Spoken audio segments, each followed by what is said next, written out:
I got started my PhD at Harvard in '99. I had done research out in Uganda on wild chimps and ended up getting my PhD at Harvard in '04. And I stayed on as a non-tenured instructor, essentially, and co-director of undergraduate studies in human evolutionary biology.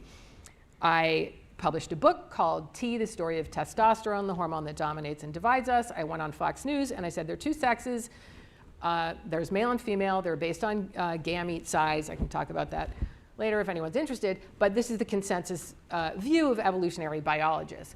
The director of our department's DEI task force, who happened to be a graduate student, represented herself in that capacity, speaking on behalf of Harvard. She took to Twitter, called my views transphobic and harmful. And this is the key, is that I was causing harm. My views were harmful to vulnerable populations, therefore I was bad. My view is bad, my view is toxic, and therefore the science is bad. That science needs to change if we're going to support the right views so that that view supports a particular political outcome. And I was not having that. I did not apologize. I was eventually unable to teach my class and ended up leaving, and it was miserable.